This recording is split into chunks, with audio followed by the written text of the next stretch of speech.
College থেকে দুই ছাত্রীকে বের করে দেওয়া হলো কেন, এটা আমরা মানছি না। কলেজ থেকে দুই ছাত্রীকে বের করে দেওয়া হলো কেন, এটা আমরা মানছি না। মানে আমরা এখানে প্রতিবাদ, মূলত আমরা প্রতিবাদ জানাতে এসেছি। কালকে আমরা মানে 18 তারিখে, যেদিন 17 তারিখে তো সুপ্রিম কোর্টে শুনানি ছিল, তার পরিপ্রেক্ষিতে আমরা স্ট্রিট পেন্টিং এর একটা প্রোগ্রাম নিয়েছিলাম জুনিয়র ডাক্তারদের আহ্বানে। সেই প্রোগ্রামে আমরা প্রথমে কলেজের ভেতরে প্রিন্সিপাল স্যারের কাছে পারমিশন নিয়েছিলাম। তিনি প্রথমে মানে অ্যালাউ করেছিলেন জিনিসটা, তারপরে আবার বিভিন্ন প্রেসার আসার কারণে তিনি কলেজের ভেতরে করতে বারণ করেন, যার ফলে আমরা কলেজের বাইরে স্ট্রিট পেন্টিংটা করি। তার দুদিন পরে আমরা দেখি, যখন আমরা ক্লাসে যাই, আমি এবং অপর্ণা আমার সহপাঠী, যখন আমরা ক্লাসে যাই তখন রীতিমতো স্যার ক্লাসের মধ্যে ঢুকে মানে কোনো কিছু না বলে আমাদেরকে শুধু বলছেন যে তোমরা ক্লাস থেকে বেরিয়ে যাও। আমরা মানে প্রশ্ন তুলি যে আমরা কেন বেরোবো, আমাদের অপরাধটা কোথায়। তিনি কিন্তু বললেন যে তোমরা আন্দোলনে গিয়েছিলে, তোমরা ক্লাস থেকে বেরিয়ে যাও, আমার ক্লাস থেকে বেরিয়ে যাও। আমরা প্রশ্ন করেছিলাম যে আমরা যে আরজি করা ঘটনাটা নিয়ে প্রতিবাদ জানিয়েছি, এই যে আরজি করা ঘটনাটা ঘটেছে, এটা ন্যায় না অন্যায়, তিনি কিন্তু কোনো কথা শোনেননি। তিনি রীতিমতো বলে চলেছেন যে তোমরা ক্লাস থেকে বেরিয়ে যাও, আমার ক্লাস তোমরা করতে পারবে না। জিওগ্রাফি ডিপার্টমেন্টে তোমরা মানে জিওগ্রাফি ডিপার্টমেন্ট থেকে তোমরা কোনো রকম প্রতিবাদ করতে পারবে না। আমরা যখন সেটা আমরা বলতে পারছি না, কারণ তিনি তো রাজনীতির সাথে পুরোপুরি যুক্ত। এবং আপনারা দেখেছেন যে আনন্দবাজার পত্রিকাতে যে বিবৃতিটা বেরিয়েছে, তিনি বিভিন্ন রকম পার্টির সাথে আমাদেরকে যুক্ত করতে চাইছেন, কিন্তু আমরা এখানে কোনো পার্টির সাথে আমরা কোনোভাবেই যুক্ত নই। আমরা সাধারণ ছাত্রছাত্রীরা মিলে এই প্রোগ্রামটা করেছি, মানে এই যে স্ট্রিট পেন্টিং, সেটা আপনারা দেখতে পাচ্ছেন। এই মুহূর্তে আমরা চাইছি যে স্যার যে আমাদেরকে ক্লাস থেকে বের করে দিয়েছেন, সেটা শুধুমাত্র আন্দোলনের জন্য। কিন্তু মানে আমরা আপনাদের কাছে প্রশ্ন তুলছি যে স্যার যে এইরকম একটা প্রতিবাদী, যেখানে আজ গোটা বিশ্ব উত্তাল এরকম একটা মানে ইস্যু নিয়ে, সেখানে উনি কিভাবে পারেন যে ক্লাস থেকে বের করে দিতে।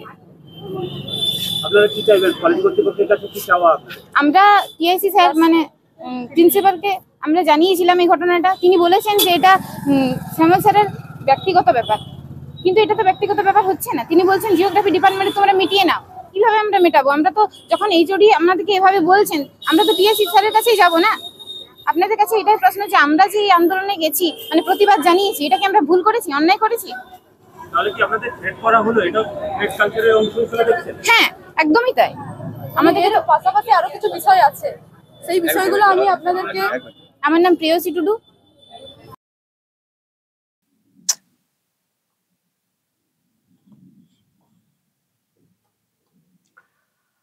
আরজিকর কাণ্ডের আন্দোলনে গিয়েছিলেন বলে বা প্রতিবাদ করেছিলেন বলে ক্লাস থেকে প্রফেসর বের করে দিয়েছেন।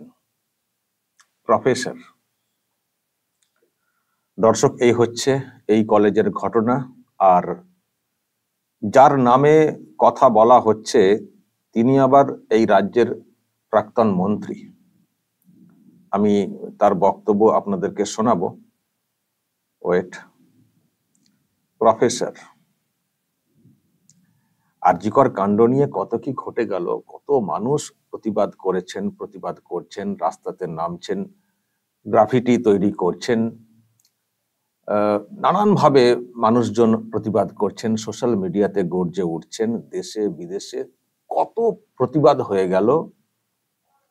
সেখানে এই কলেজের ছাত্রীরা কেউ কেউ হয়তো অ্যাক্টিভ ভূমিকাতে ছিলেন আন্দোলনের। তো ক্লাসে ঢুকে স্যার বলছেন তোমরা বেরিয়ে যাও, তোমরা ক্লাস করবে না। দর্শক, আমি আগে দেখাই কে সেই প্রফেসর। এই যে ইনি হচ্ছেন সেই প্রফেসর, রাজ্যের প্রাক্তন মন্ত্রী, তৃণমূল কংগ্রেসের নেতা শ্যামল সাঁতরা। উনি নাকি ডিপার্টমেন্টাল হেড, এইচওডি ওই ডিপার্টমেন্টের। তো উনি বের করে দিয়েছেন। আগে আপনাদেরকে শোনাই ওনার কি বক্তব্য, তারপরে ব্যাখ্যাতে আসছি যে উনি কি করে প্রফেসর হলেন। উনি তো অন্য কিছু হতে পারতেন। আগে আপনাদেরকে শোনাই, তারপর ব্যাখ্যাতে আসছি। আপনার বিরুদ্ধে বিক্ষোভ দেখানো হচ্ছে কলেজে গেটে, কি বলবেন? দেখুন, স্টুডেন্টরা রয়েছে, ওরা বলবে, আমি এখানে কিছু বলবো না।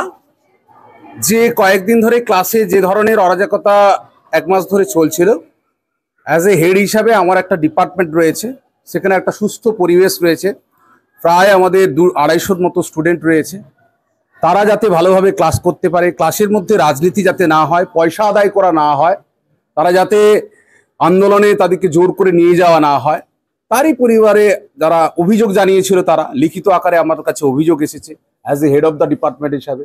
তো আমার দায়িত্ব, যারা লিখিত আকারে কিছু নাম এসেছে তাদেরকে চিহ্নিত করে, কালকে বলেছি তোমার আমার ক্লাস করার কোনো প্রয়োজন নেই।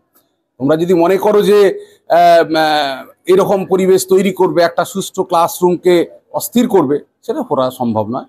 তোমরা যখন আবার ঠিক হবে, আবার তোমরা ক্লাসে আসবে, এই জাস্ট রক্ত।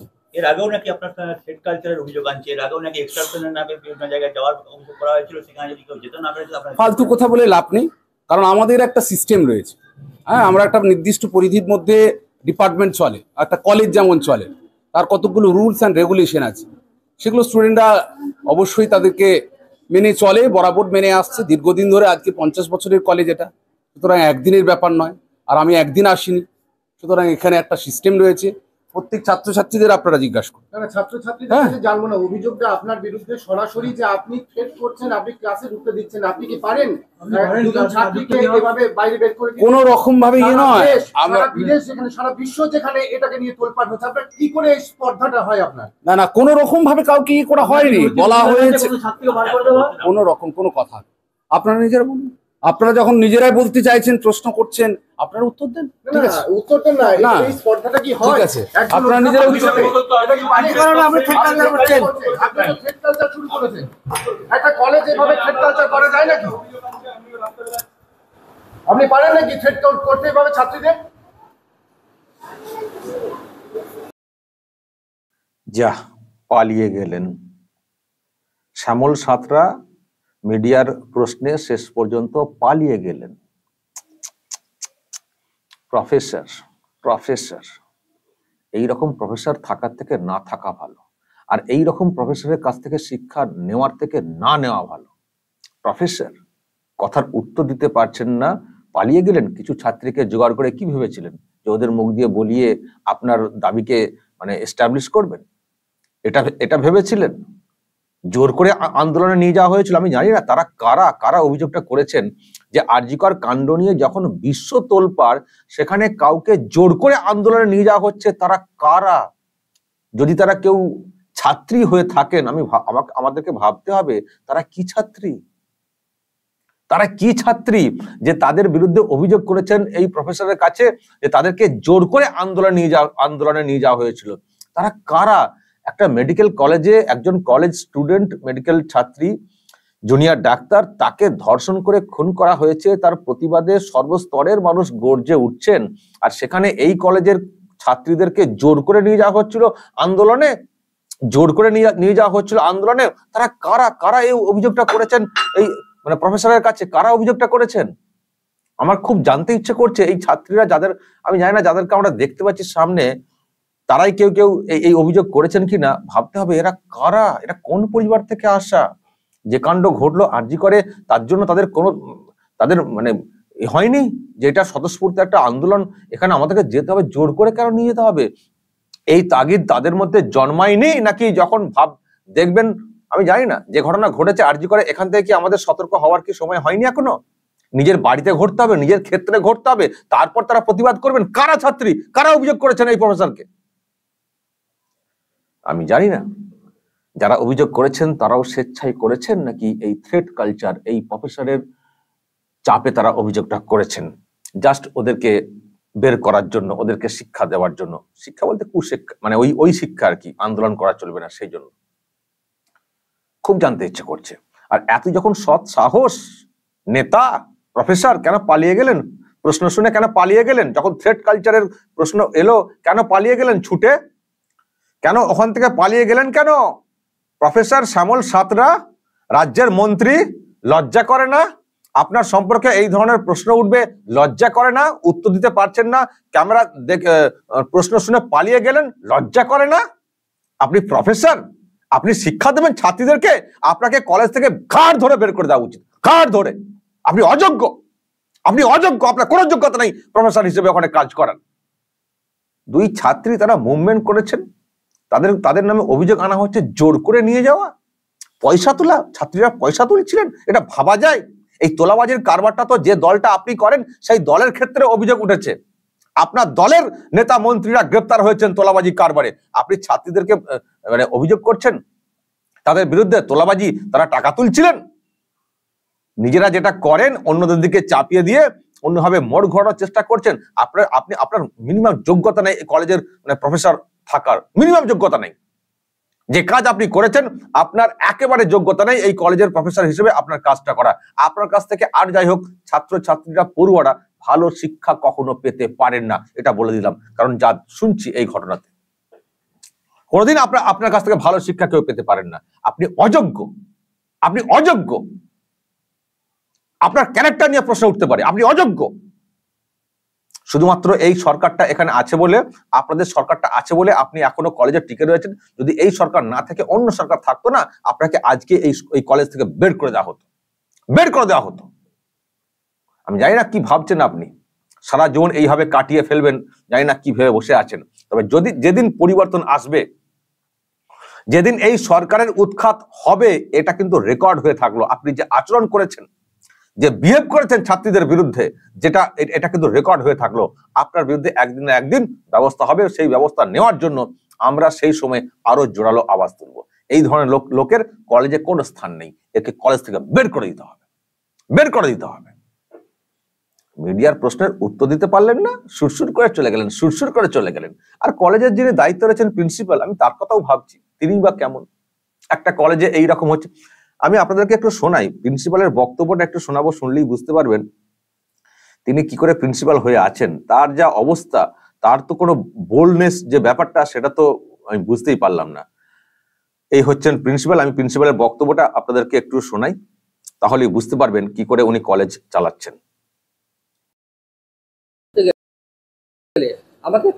আমাকে ডাকতে হয় টিচারদের, আমার টিচারদের ডেকে আমি সেটা আলোচনা করব, এবং যাতে এই পরিবেশ সুন্দরভাবে রক্ষিত হয় এবং যাতে এটা না হয় তার আমি চেষ্টা করব।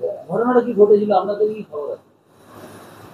আমার কাছে খবর আছে, আমার মেয়েরা আমাকে এসে বললো যে স্যার এরকম আমাদেরকে বের করে দিয়েছেন। হ্যাঁ, কেন?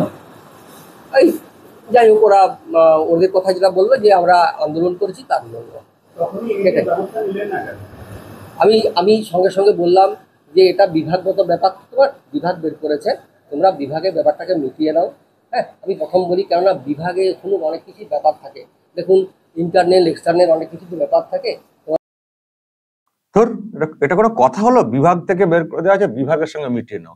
একটা কলেজের ক্লাস থেকে মানে ক্লাস থেকে বের করে দেওয়া হচ্ছে, প্রিন্সিপালের কাছে তারা গেছেন অভিযোগ করতে, বলছেন বিভাগের সঙ্গে মিটিয়ে নাও। কি বুঝুন দর্শক, ইনি মনে হচ্ছে প্রিন্সিপালই, আমি যেটা বুঝতে পারছি। যদি ভুল হয় দর্শক ঠিক করে দেবেন। কলেজ কর্তৃপক্ষ যেটা পরিষ্কার হচ্ছে, বুঝতে পারছি, ইঙ্গিত পাচ্ছি। তো এই তো হচ্ছে অবস্থা। তো কি করে কলেজ চলবে? এই কলেজে একজন বিভাগীয় প্রধান, তিনি তার মতো করে শাসন চালাচ্ছেন, তিনি কলেজ থেকে মানে ক্লাস থেকে বের করে দিচ্ছেন স্টুডেন্টদেরকে। কেন তোমরা আন্দোলনে গিয়েছিলে? এটা কোনো কথা হলো দর্শক? এটা কোনো কথা হলো? এইসব লোকেদের কোনো স্থান আছে? ছাত্রীরা দেখি বুঝতে পারছেন, তারা আন্তরিকভাবে প্রতিবাদ করেছেন, আন্দোলন করেছেন, আর সেখানে প্রফেসর মাস্তানি করছেন, থ্রেট দিচ্ছেন। আবার কিছু ছাত্রীকে জোগাড় করেছেন ওদের নামে অভিযোগ করানোর জন্য। হ্যাঁ, আর যখনই সাংবাদিকরা চেপে ধরছেন তখন ছুটে পালাচ্ছেন, তখন সুরসুর করে কেটে পড়ছেন, সাংবাদিকদের প্রশ্নের উত্তর দিতে পারছেন না। ইনি প্রফেসর, ইনি প্রফেসর। আবারও বলছি, শুধুমাত্র এই সরকারটা আছে বলে উনি আজকের দিনে এই কলেজে এখনো টিকে আছেন বা চাকরিটা আছে। যদি এই রকম পরিস্থিতি না থাকতো, যদি এই সরকারটা না থাকতো না, যদি এইরকম কাণ্ড ঘটাতেন, ওনার ঘাড় ধরে কলেজ থেকে বের করে দেওয়া হতো, ঘাড় ধরে। দর্শক বলবেন যা বলার কমেন্ট বক্সে, নজর রাখবেন আরামবাগ টিভিতে।